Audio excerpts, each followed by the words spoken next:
All right, so I'm going to go ahead and get started. Welcome to the Scholarship for Service information session for 2023. This is for the GU Cyber Fellows program. I assume you all know a little bit about it, otherwise we probably wouldn't be here, but I'm going to go through and tell you about it. So in case you don't know me, and most of you do, I'm Clay. I am a professor in computer science, and I am also the PI of the Scholarship for Service program here.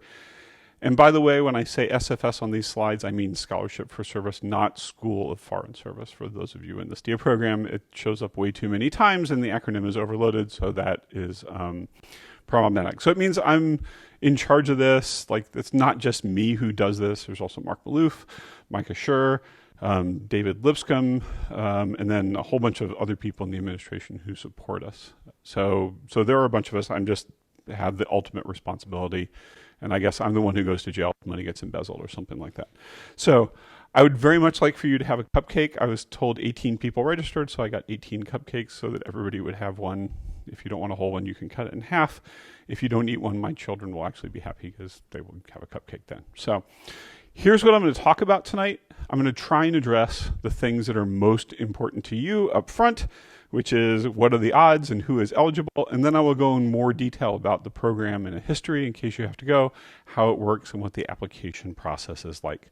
So the first question is, what are the odds? What are the odds of getting in? And the answer is the scholarship is very competitive. Our acceptance rate varies between 5 and 20% per year, and that number depends on two things: how many people apply and how many positions we have open, because that also varies from year to year. It's not exactly fixed. I'm expecting we'll accept about 8 to 10 students total this year. Okay, so it depends on the number of applications and across the different programs that apply and things like that. So we do support a number of different programs, and so the 8 to 10 will include graduate students, undergraduate students, maybe law students if we get law applicants and things like that. Okay, so in general, I will say that I don't know how many applications there will be this year, but this is a larger than average number of people we are accepting. So in a sense, it's not necessarily a bad year to apply. Okay, any questions on that so far? Makes sense? Okay, so who is eligible? In order to be eligible for this program, you must be a U.S. citizen or a green card holder. If you are not a U.S. citizen or a green card holder, you are prohibited by law. This whole thing is authorized by an act of Congress, and you're prohibited by law from being part of it. We do have an in-person requirement. We do not support online students. This is because we do have some seminars that we will be running, and we have activities that are local, and so we only have local students. In order to apply, you must be earning a degree. This probably applies to everybody in the room, but it doesn't. And we do not support certificate programs. Certificate programs are more specialized training. The way the law is written, it supports people who are getting degrees rather than certificates. You must be a full-time student. I think that's everyone here. We now can support students who work. That is, and I'm saying this a lot for the recording, not for you all, because I know all of you and none of you are probably working full-time. But if you're listening to the recording, we do support full-time students who have outside work. So if you are a professional who's working in the area, we can support that. I will mention that if you are working, there is a stipend to support you as part of the scholarship, and that is reduced depending on how much you're working if you are working. I'll mention if you are an information security professional and you want to get more education, the stipend is way less than your salary, probably. So you might want to keep working. That's not a bad idea because you can also keep advancing in your career. The downside is that you have to handle a full-time load and, whatever full-time job you have, and that can be difficult. Okay, so eligibility, any questions? Yeah. So typical year of completion, like sophomore, freshman, that they're looking for? Okay, so the question is, in terms of be eligible, what ends up happening is we will support students for up to 2 years. I'll just mention as a whole, the program as authorized by Congress allows people to be supported up to 3 years, but we locally only support people 2 years. We have a preference, because we're an expensive school, of supporting more people for a shorter time instead of fewer people for a longer time. And so that's sort of our preference. Hi, come on in. Please take a cupcake. You'll need it for dessert for whatever dinner you have. Okay, so So the answer is we'll support people for 2 years. So if you're a sophomore, is a good time to apply. Junior, you can apply. Senior, you can. We've had seniors apply with the intention of continuing on in grad school, and they've been able to do that as well. And many applicants will be from outside Georgetown, and they will apply to the scholarship program at the same time they are applying to an academic program from outside. So, okay. All right. So the scholarships for service, what is it? Like, why are we here and doing this, and why is this not some sort of scam that you can expect would end in you losing a kidney or something, right? Because who's going to give you all this money? Well, the government actually has a problem. And the problem the government has is that people with cybersecurity skills are very expensive to hire. There is a huge market demand for cybersecurity, right? So the question then becomes, why would you work for the US government if you can make twice the salary working at Google? And Google will hire you for twice as much as the government will. Right? And that's a problem for the government. So over time, the problem is that this led to a shortage of people who are able to work in government for cybersecurity. And it led to Congress being very concerned that government computer systems were not being adequately protected and that the nation as a whole was not doing adequately for government cybersecurity. So their solution. Well, the solution was they can't really pay more. It's hard in government to pay you extra for things. Like the law just doesn't support it, and the way government pay scales are supporting doesn't support it. What they can do, and what they did do, is offer scholarships.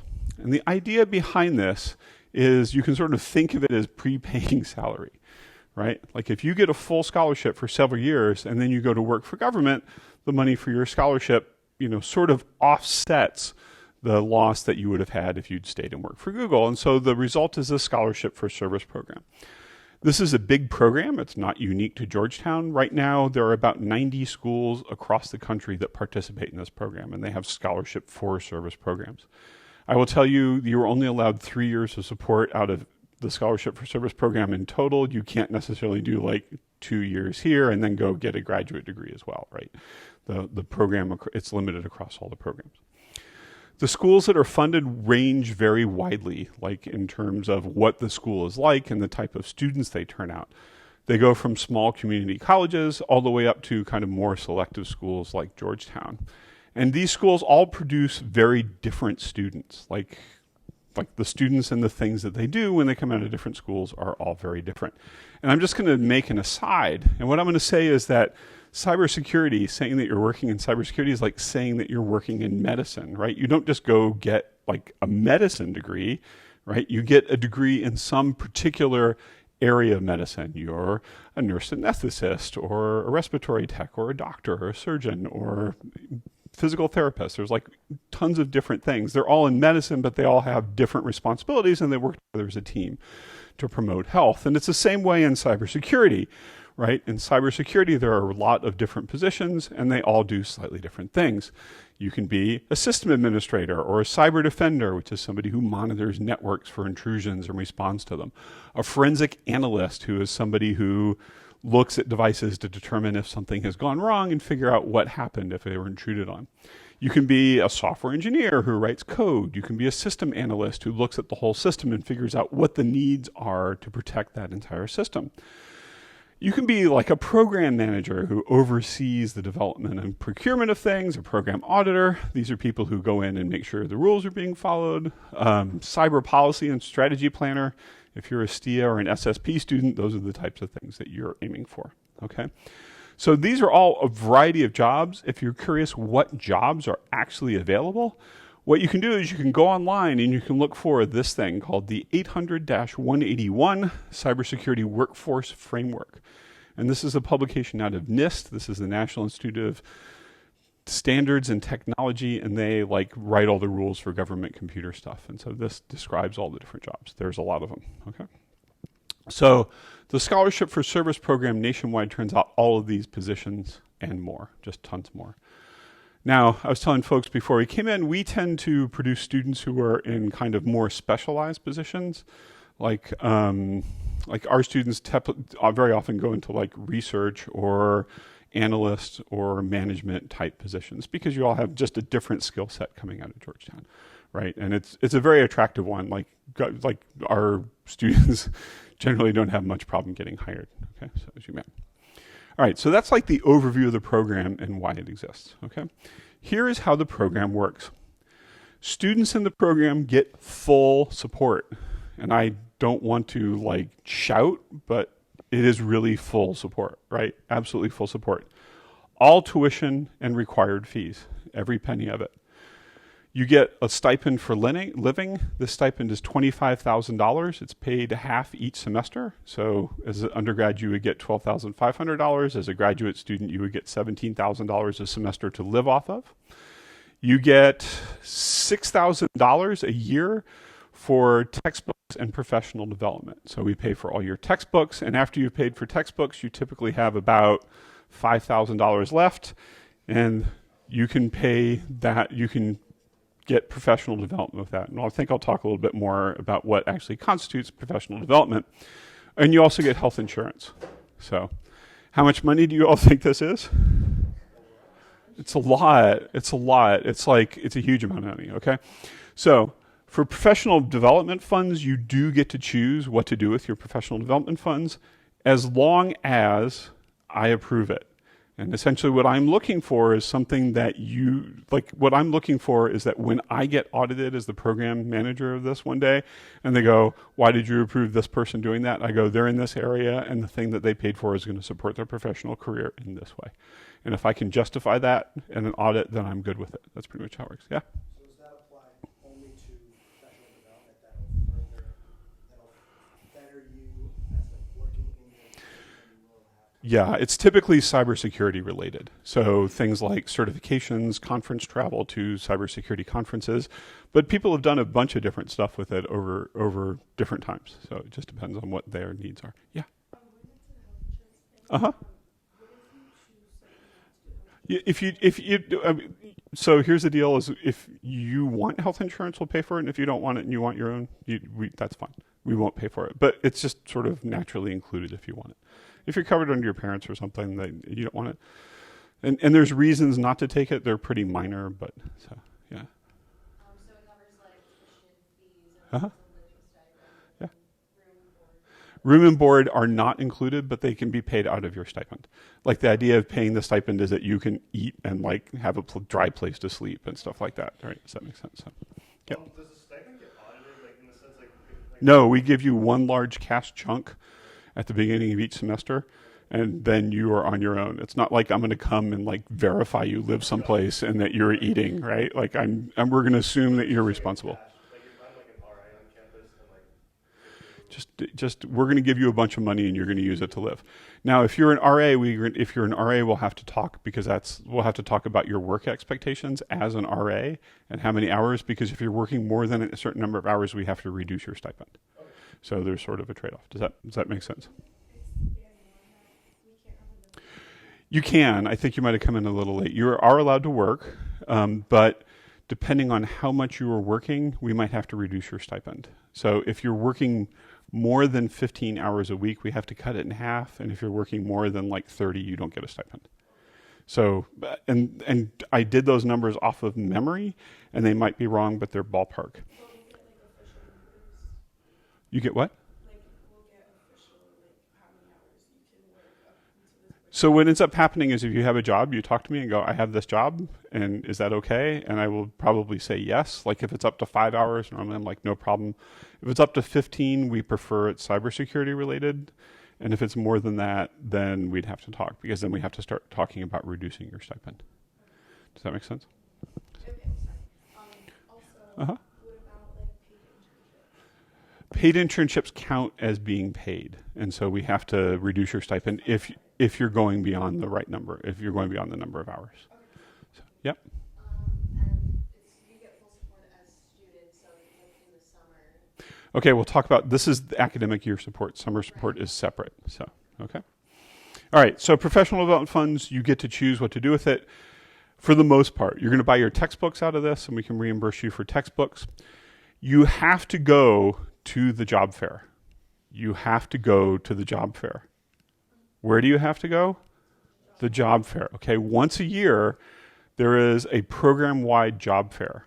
And the program-wide job fair is held in the remote distant city of Washington, D.C. For us, it is not difficult to go to the job fair, okay? Everybody else around the country flies in, they go down to National Harbor, which is a big convention center, and everybody stays there and they have a huge program. You're welcome to go stay there if you want. Most people just go over in Uber, like drive and park back and forth because you're here anyway. For us, the job fair is very inexpensive. It's typically maybe $200 or $300, right? So for us, the job fair is not very expensive in terms of professional development. For other schools, it's actually a big chunk of money for them, right? If they're like a school in Alaska or Hawaii, and there are schools in those states, they have to come and spend like 4 days in airfare. And so their professional development gets eaten up by this requirement, but it's not a very big one for us. So we will have lots of professional development money left. You can use this money to attend conferences. We have people go to Black Hat, DEF CON. There's a number of cybersecurity policy places people have gone. We can pay for technical training. If you want to take technical certifications, we can pay for that. We can send you to computer forensics training. It's like $5,000 for every course you want to take in a year, or we can pay by the course, stuff like that. And then the other thing we can do is you can buy one reasonable laptop while you're in the program out of your professional development money. Reasonable laptop means just a normal laptop that I approve. I've had people who are like, I have $5,000 to buy a laptop. And the answer is no, you don't. You have $5,000 professional development. You can buy a laptop that is adequate for your needs. If you have special needs because you're involved in cybersecurity research, we can talk about what those are and maybe address those. But for the most part, it's one reasonable laptop. Okay. At Georgetown, this is more than $80,000 a year in support. For undergrads, I think it's more like 94 or something like that.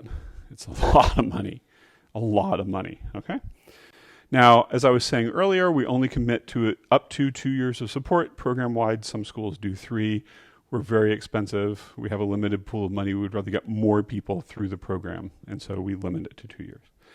2 years of support is at least $160,000. $160,000 is probably enough to make up the salary difference that you would have had if you had waited and gone to Google later instead. Does that make sense? So the program sort of balances out. Plus, and let me just see, this is actually useful, plus you get to do more in government. Like if you go to government as a cybersecurity person, you're doing the real stuff, right? Like the real stuff. And depending on where you are, we have people go to NSA and CISA and other intelligence agencies and stuff. They're out doing real stuff that you would not be able to do other places. Okay, the rule is if you get 2 years of support, you must have an internship in the summer between your 2 years. This is usually paid.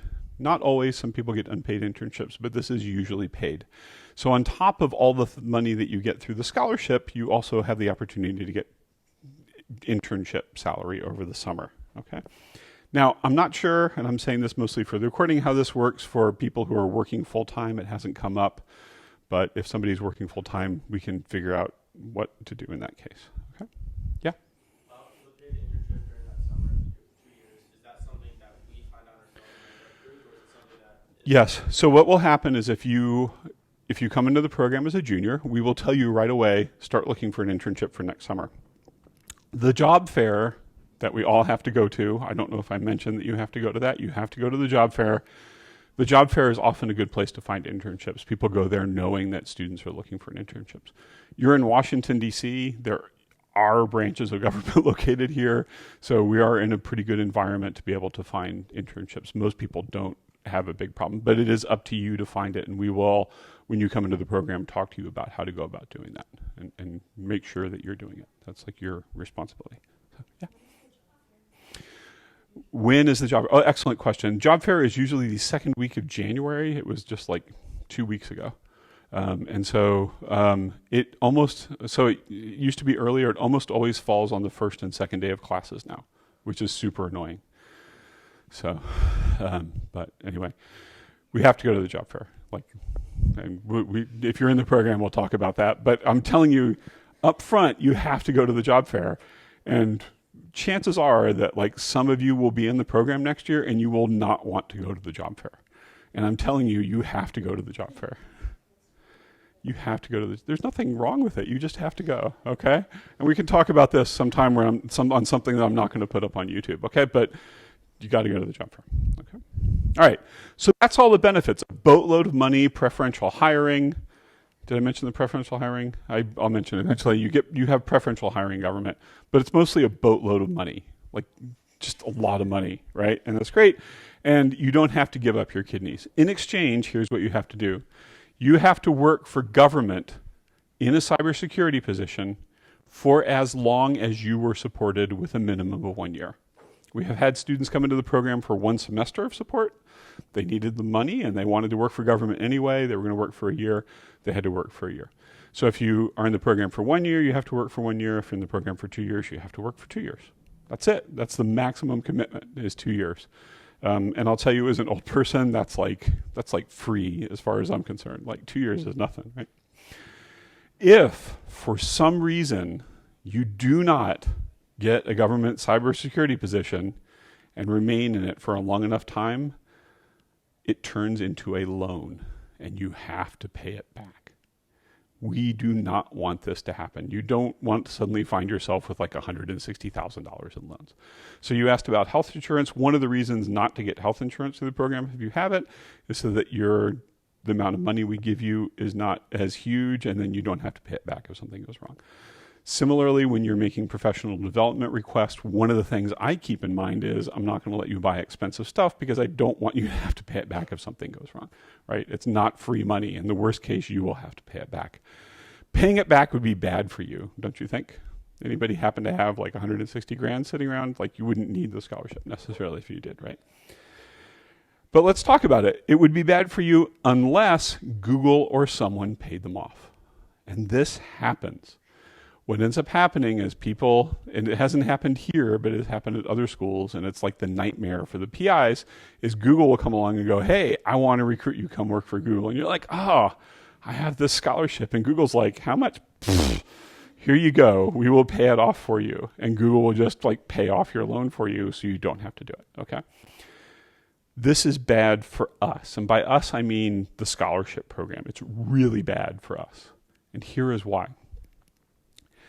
The scholarship is merit-based. We are going to bring in the best candidates we can, and I'll talk about what we're looking for in a little bit. We're going to bring in the best candidates we can. But, and this is a big but, it does allow us to bring students into Georgetown who would not be able to afford to attend otherwise. Okay? So we are able to let people come to Georgetown who would not have that opportunity. And that's one of the things that is important to us in terms of running the program. So we were just renewed, so we have 5 years of funding. But next time in 5 years when we go up for renewal again, they're going to look at our statistics in placing students into government positions. The percentage that you have to get renewed is very high. It's like 96+%. It's very, very high. If we have one student who fails and doesn't succeed, we don't get too many students through because we're an expensive school and the pot of money doesn't go far away. Just one student could possibly kill our renewal opportunity. It would be bad, okay? If our renewal gets killed, this means that people who otherwise wouldn't be able to come to Georgetown, but would have, won't. That didn't parse right, did it? But you get what I'm saying, right? Like if we don't get renewed, then the program is not here to help people who wouldn't be able to come to Georgetown. Okay. So we take this incredibly seriously. Like the one obligation we ask of you is when you commit to this, you are committing to going into government service, not because you want to avoid having a loan, but because you understand that if you don't, you are actually hurting people who come behind you. Okay, does that make sense? And it's super important to us in the program. We do this in part for the students that we're able to bring to Georgetown who couldn't come otherwise. All right, so this is super important and we will emphasize this. If you accept a loan, you can damage the whole program and you can prevent other people from coming, okay? So that's the thing. You got to get through and do your service. It's like no time at all. And it's, you're probably going to be in a job that is pretty interesting, probably.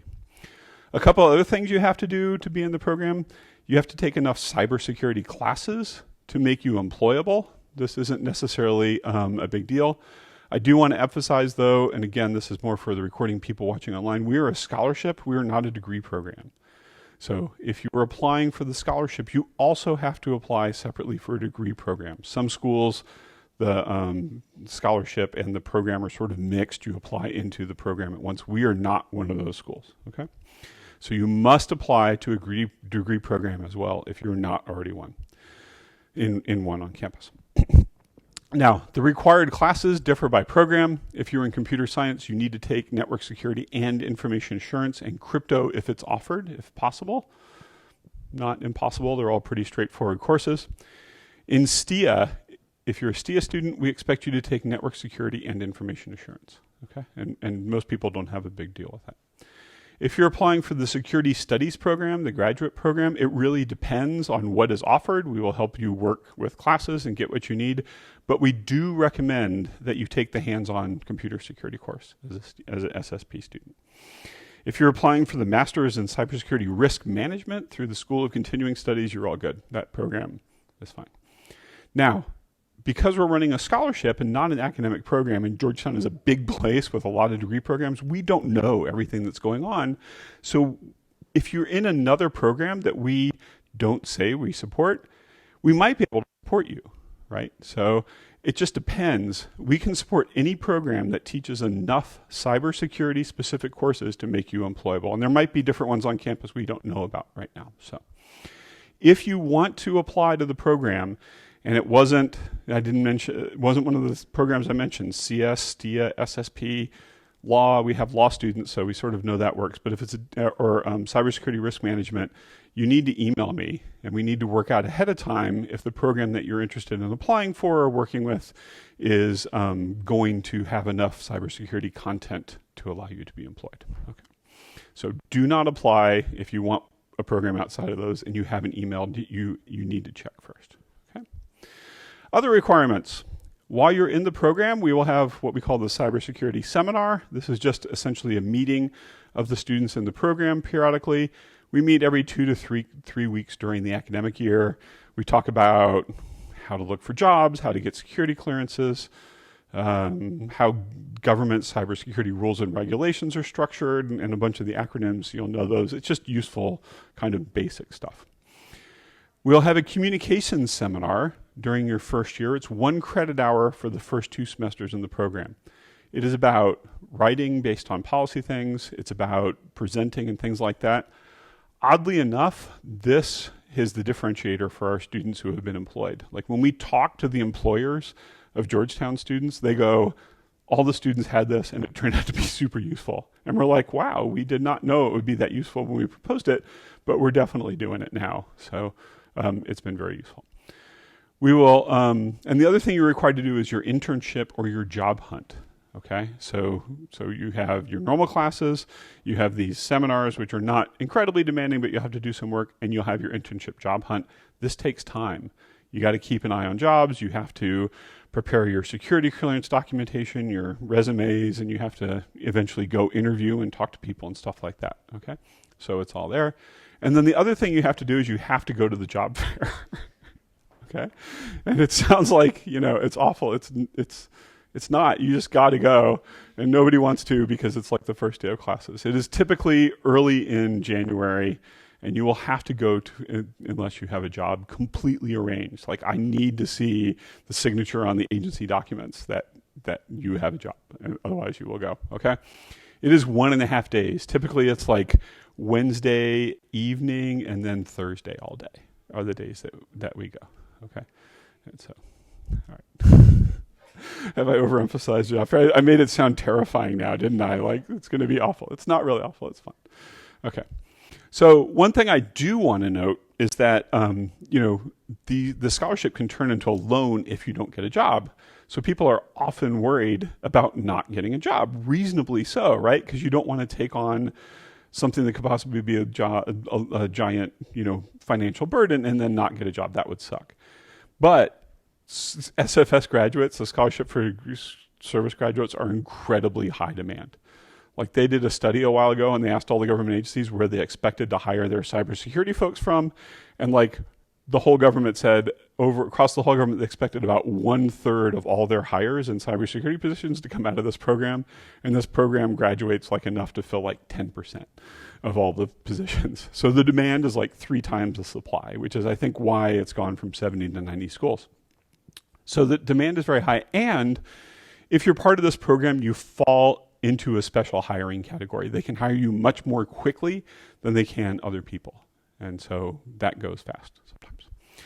You are incredibly unlikely not to get a job. And I'll tell you, we had, there's some rules governing how long after when you graduate and have to start working. We had one student who was approaching, they were waiting for a security clearance and it was taking a long time. And they were approaching their limit, and OPM is kind of does your student have a job yet? Because we have some for them, and they had a list of unfilled jobs, and they were literally going to stick him in one of these jobs, I think, but his clearance came through. So anyway, okay. One other note, we do need to approve outside work. The reason we do this is because the stipend is there for support. We're essentially paying you to study cybersecurity. And since we're paying you to study cybersecurity, we want to make sure you're actually, spending your time on that. We mostly allow jobs that advance career prospects. Like I said, if it's 5 hours or something and you just want to do it, it's not a big deal. But other than that. One other thing, and I'll emphasize this a little bit too. In the past, this program allowed people who graduated to work in places like federally funded research and development center corporations or centers. Anybody heard of MITRE? Ever heard of MITRE? Yeah, MITRE is one of them, national labs in state and local government. So that was one of the acceptable places you could work when you graduated as part of government. But this has changed. Essentially what happened is a lot of students coming out of this program were going to MITRE or other places because they paid more and they didn't need to get a security clearance, so they got hired much faster. But then what ended up what happening is Congress got mad, and Congress is look, we funded this program so that people would go to work in government and defend our computer systems against all the people who were trying to get in, and we didn't pay for them to go to MITRE and do stuff. So they passed a rule. And the rule is 80% of graduates must go into a federal executive branch employment. And these are pretty much every agency you might ever think of, right?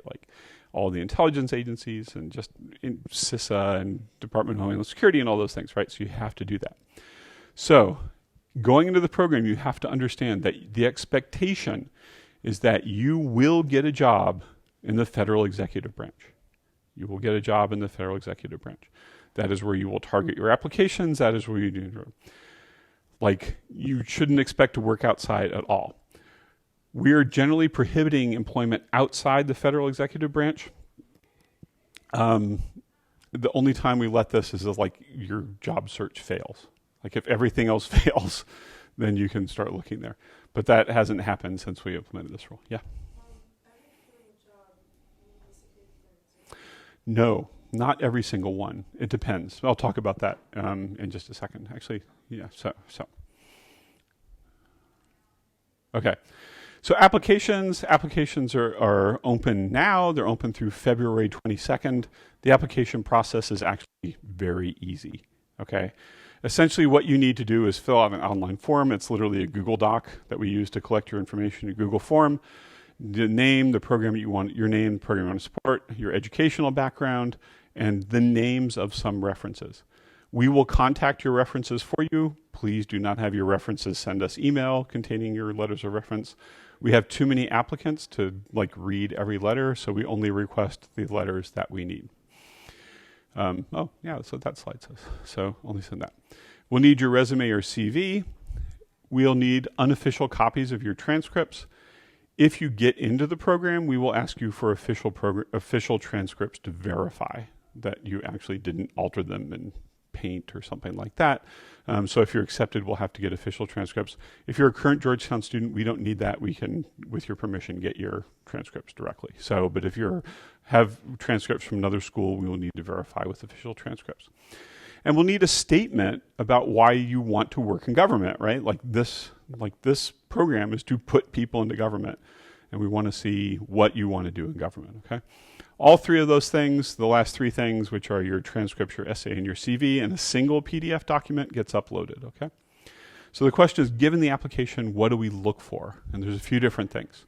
The first is academic success. We want to know that if we're paying for you to come in and complete a program, that you're going to be able to complete the program. That should be obvious. We're looking for commitment to government service because we want people who, when they graduate, are going to go out and fulfill their obligation so that we will be able to get renewed so other students can come into the program later. So we're looking for a commitment to government service. And we are looking for an ability to get a security clearance, okay, which you just asked about. Now I'm going to say that security clearances are not required, and a lot of people get jobs without them. So it's not, absolutely mandatory that you be able to get a security clearance, but we need to be able to place students into jobs, and many jobs, particularly in cybersecurity, do require a security clearance. So if you are able to get a security clearance, it opens up more job possibilities for you, which makes you a more attractive candidate for the program. If you don't know about security clearances, there are a few things that typically cause problems. Criminal conduct, if you have some sort of record, that's bad. Recent drug use is bad, and this one's sort of annoying because the laws between individual states and the federal governments vary now, as you might have noticed. So things that are legal in some states are not legal for, job application things. And then if you have significant foreign contacts, and this is a close and continuing contact. So if you have relatives overseas or close friends or something like that, if you have dual citizenship, depending on the job, you may be required to renounce your other citizenship. That has happened twice in the program that I'm aware of. So now, all those things being said, in terms of security clearances, none of these are exclusionary. You can get a security clearance even if you have minor criminal record or relatives overseas or something. It's just most of the time it means the investigation has to go a little bit deeper. Okay.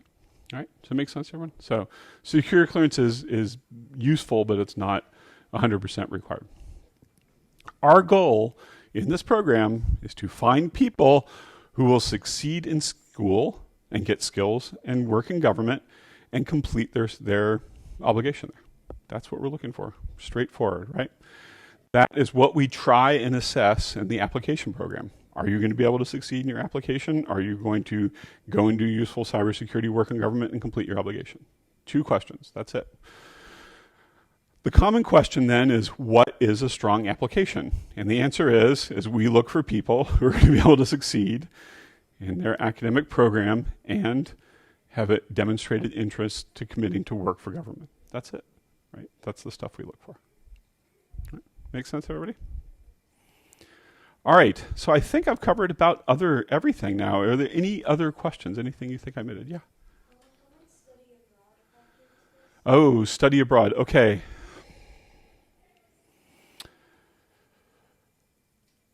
I'm trying to think. We have not had students study abroad in the program. It's not impossible because you end up paying tuition to Georgetown. It's just a little more difficult because you miss the seminars and stuff like that. If you're going to do it and you're planning on applying to the program, spring is probably better. The problem is that the junior year, I don't know. We could probably work it out, but just mention it in your application that you want to do it. So, other questions? Yeah. Does the summer internship need to be based in the United States? No, but it needs to be like working for a government agency, so like the federal executive branch. So if you're able to find an overseas thing, like an embassy or something, that might count. Most of the time it has to be cybersecurity related, though. It can't just be federal government. So do you have something particular in mind? If so, you can tell me after. I'm just curious. So, yeah. Does general, previous work experience or previous internship experience, is that pivotal, especially Okay. if it's government or cybersecurity? Yeah, so the question is previous government or cybersecurity experience beneficial? It can be. We don't expect you to come in knowing cybersecurity. We're going to teach it to you and pay for you to learn it, so not knowing it is not exclusionary. But it is indicative of your ability to be able to get jobs and stuff like that, so it's not necessarily a bad thing. So, yeah. In that 1 year to 2 year period, if you're still working for the government, but if you change positions Yeah. within the same So the question was, if you are working in a qualified position and you don't like it and you change to another qualified position, are you okay? And the answer is yes, absolutely. It's not like, you only get one shot at getting a position and you have to stay there. We've had a number of students move between agencies. Sometimes it's because they ended up in a position that wasn't a good fit for them and so they wanted to move. Other times it's because they applied for their dream job and it took a really long time for the security clearance in their dream job to come through. And so they worked in another qualifying job until their dream job comes through and they move. So I would estimate out of all the students, maybe 10 to 15% have changed jobs. Maybe a little bit more, maybe 15, 20% have changed jobs during their commitment period. So it's not weird. Yeah. Just back to the summer internship between the 2 years, it has to be federal. Yes, the summer internship between your junior and senior year, if you are an undergraduate or if you're a graduate student in your multiple years, needs to be at a qualifying federal executive branch. And I'll tell you the reason they do this is in part to get you working in government early, but it's also in part because a lot of people go to work where they had their internships. They get there, they get security clearance, they know everybody. Some people sort of hang out in the internship during the year. We've had people who have worked 14.9 hours in their government internship so that we don't have to reduce the stipend, but then they've still been working in government and then they just go there when they graduate. So that's also not uncommon.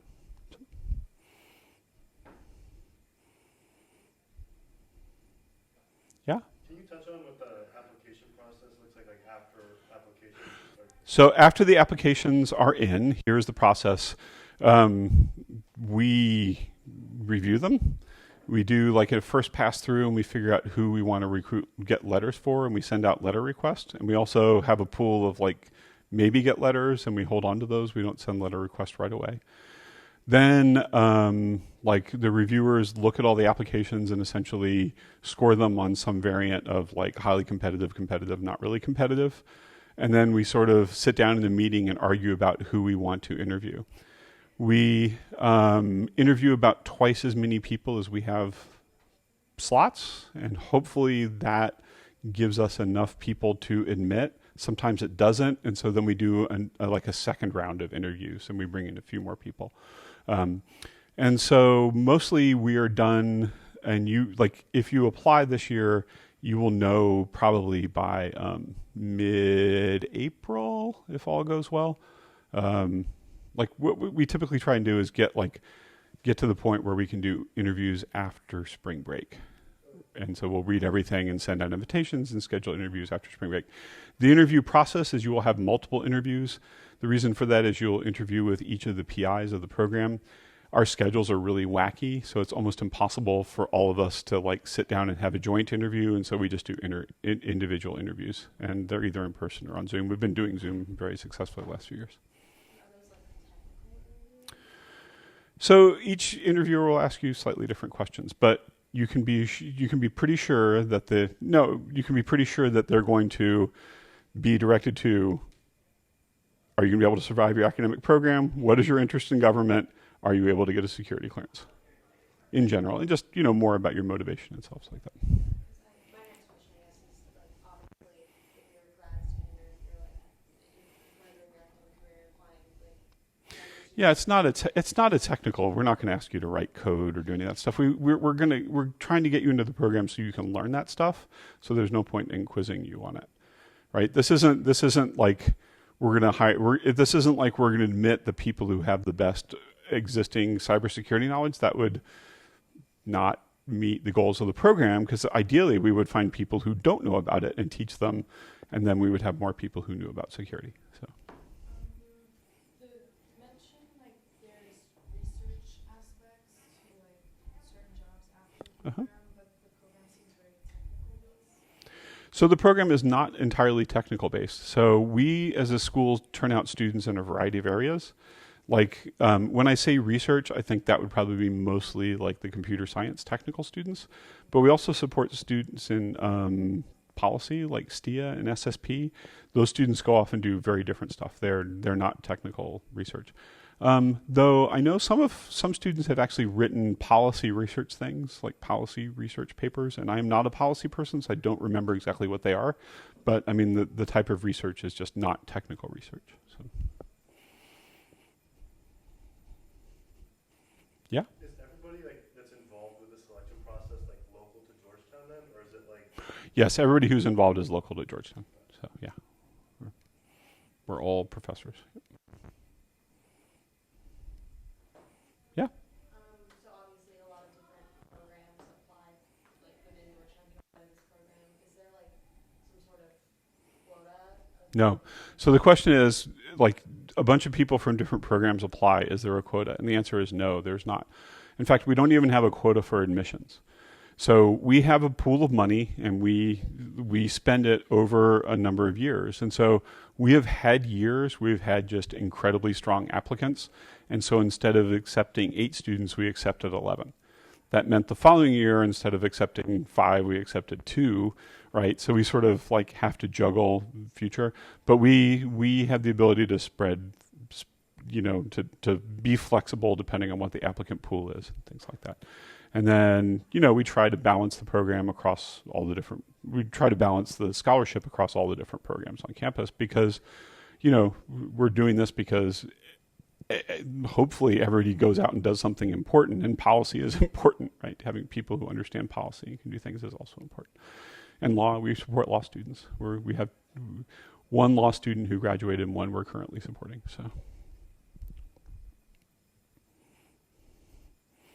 any other questions? No? All right. Well, if stuff comes up, you can email me.